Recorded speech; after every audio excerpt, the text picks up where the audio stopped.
حالیہ برسوں میں افغانستان نے ایک زبردست کام شروع کیا ہے جس نے دنیا کی توجہ اپنی طرف مبذول کر لی ہے۔ ایشیا کے سب سے بڑے مصنوعی دریا کی تعمیر۔ یہ یادگار منصوبہ ملک کی تاریخ میں ایک اہم موڑ کی نمائندگی کرتا ہے جو نہ صرف اس کے منظرنامے کو نئی شکل دینے کا وعدہ کرے گا بلکہ اس سے بے شمار سماجی اور اقتصادی فوائد بھی حاصل ہوں گے۔ افغانستان کا سب سے بڑا مصنوعی دریا اس قوم کی ریزیلینس اور عزم کا ثبوت ہے۔ سینکڑوں کلومیٹر پر محیط اس عظیم الشان ویژن کا مقصد مختلف نازک مسائل کو حل کرنا ہے جو اس خطے کو طویل عرصے سے دوچار رہے ہیں۔ آئیے ان پیچیدگیوں کا جائزہ لیتے ہیں کہ اس ایمبیشیس منصوبے کو کس طرح بنایا جا رہا ہے اور اس سے کیا قابل ذکر فوائد حاصل ہوں گے۔ سب سے پہلے تو اس غیر معمولی منصوبے کے مرکز میں انجینئرنگ کے کچھ نمایاں کارنامے ہیں۔ انجینئرز اور مزدوروں کی ٹیمیں موجودہ دریاؤں کے پانی کو موڑنے کے لیے انتھک محنت کر رہی ہیں۔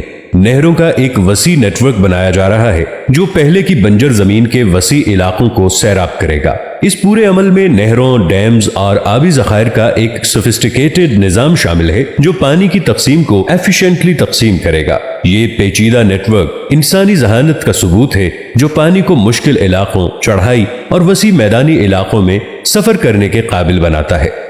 اس منصوبے کے سب سے دلچسپ پہلوؤں میں سے ایک افغانستان میں زراعت کا انقلاب لانے کی صلاحیت ہے۔ پانی کی مسلسل فراہمی کے ساتھ پہلے بنجر زمینیں ڈرامائی تبدیلی سے گزر رہی ہیں۔ کسان اب اناج سے لے کر پھلوں اور سبزیوں تک کی فصلوں کی وسیع اقسام کاشت کرنے کے قابل ہو گئے ہیں۔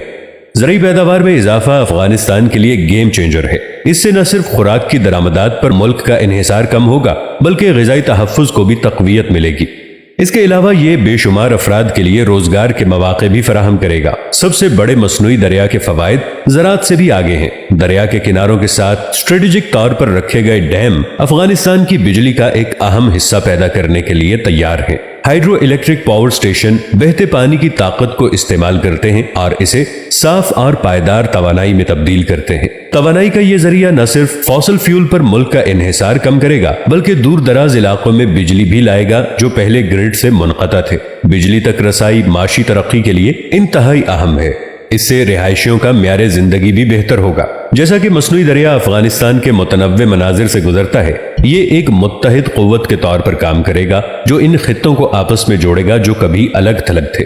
بہتر کنیکٹیویٹی اقتصادی ترقی کو بھی فروغ دے رہی ہے۔ اس سے کاروباری افراد کو ترقی کی منازل طے کرنے کے مواقع ملیں گے۔ افغانستان کے چیلنجز کے مرکز میں یہ عظیم الشان منصوبہ امید کی علامت کے طور پر کھڑا ہے۔ یہ ترقی کے لیے قوم کے غیر متزلزل عزم کی نمائندگی کرتا ہے۔ سب سے بڑا مصنوعی دریا ایک لائف لائن کے طور پر کام کرتا ہے جو افغانستان کے خطے کے لیے ایک روشن، زیادہ خوشحال مستقبل کے خوابوں کی پرورش کر رہا ہے۔ جیسے جیسے یہ منصوبہ آگے بڑھ رہا ہے، یہ اپنے ساتھ افغان عوام کی بہتر کل کی امنگیں لے کر آ رہا ہے۔ یہ ایک یاد دہانی ہے کہ مشکلات کے باوجود عزم اور جدت ترازی تبدیلی کا باعث بن سکتی ہے۔ افغانستان کا سب سے بڑا مصنوعی دریا صرف ایک تعمیراتی منصوبہ نہیں ہے، یہ امید کی کرن ہے۔ یہ پانی کی کمی کو دور کرنے، زرعی پیداوار کو فروغ دینے، صاف توانائی فراہم کرنے، کنیکٹیویٹی کو بڑھانے اور اقتصادی ترقی کو تیز کرنے کا وعدہ ہے۔ چونکہ یہ یادگار کام افغانستان کی تقدیر کو تشکیل دیتا ہے، یہ ہمیں ان تمام ناقابل یقین صلاحیتوں کی یاد دلاتا ہے جو انسان میں انوویشن اور ریزیلینس کے طور پہ موجود ہے۔ سب سے بڑا مصنوعی دریا اس بات کا بھی ثبوت ہے کہ جب ویژن، عزم اور محنت ایک ساتھ آ جائیں تو کیا ہے جو حاصل نہیں کیا جا سکتا۔